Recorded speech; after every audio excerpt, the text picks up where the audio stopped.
Assalamualaikum warahmatullahi wabarakatuh.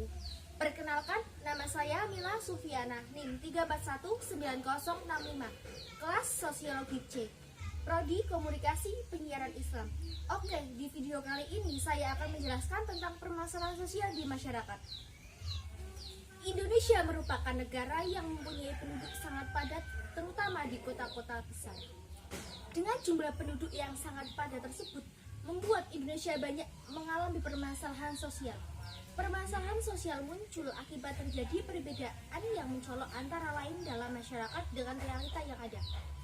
Keadaan masalah sosial dalam masyarakat ditetapkan lembaga yang memiliki kewenangan seperti tokoh masyarakat, pemerintah, organisasi sosial, dan musyawarah masyarakat.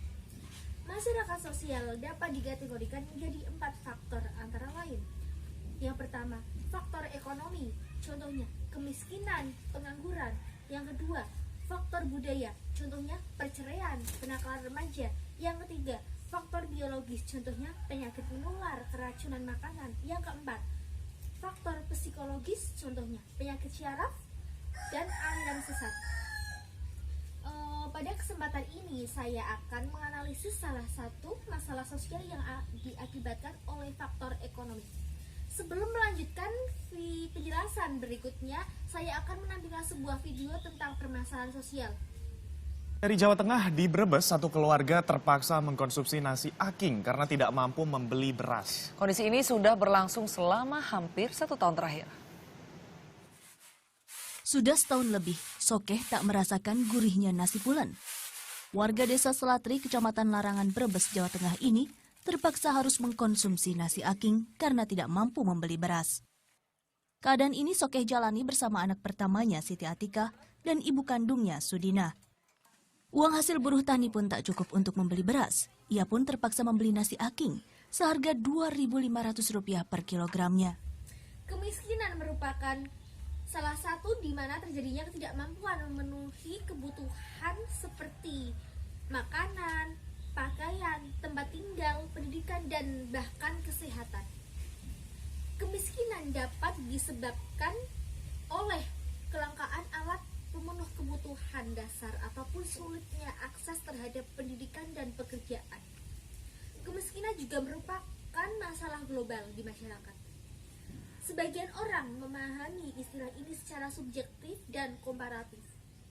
Oh ya teman-teman, di sini saya akan mengaitkan permasalahan tersebut dengan menggunakan teori fungsional. Teori fungsional sendiri merupakan suatu mengenai fungsi dan kegunaannya. Seperti contohnya yang tadi saya jelaskan pada video sebelumnya tentang kemiskinan yang ada di Brebes, Jawa Tengah. Keluarga tersebut terpaksa mengonsumsi nasi aking karena tidak memiliki uang untuk memenuhi kebutuhan hidupnya ataupun membeli beras selama hidup. Meski begitu, mereka menjalaninya dengan ikhlas karena di balik semua itu masih terdapat orang-orang yang kesusahan dan jauh lebih dari kata layak. Hal ini terdapat beberapa faktor penyebab kemiskinan adalah kebodohan, penyakit, ketidakacuhan, ketidakjujuran, dan ketergantungan.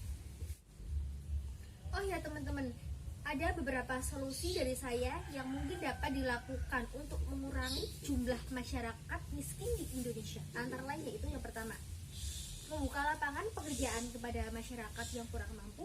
Yang kedua, memanfaatkan SDA lebih baik lagi. Yang ketiga, rajin menabung. Yang keempat, menambah bantuan pada masyarakat yang kurang mampu. Yang kelima, memperbaiki sistem pendidikan. Dan yang keenam, mengadakan penyuluhan. Angka kemiskinan pasti akan selalu mengalami naik turunnya secara drastis setiap tahunnya. Tetapi negara Indonesia pasti dapat mengevaluasi dan memperbaiki kesalahan-kesalahan sebelumnya, sehingga Indonesia dapat tumbuh dan berkembang lebih baik lagi. Sekian analisis dari saya. Apabila ada kata-kata yang salah, mohon dimaafkan. Jangan lupa like, komen, dan subscribe video aku kali ini ya. Wassalamualaikum warahmatullahi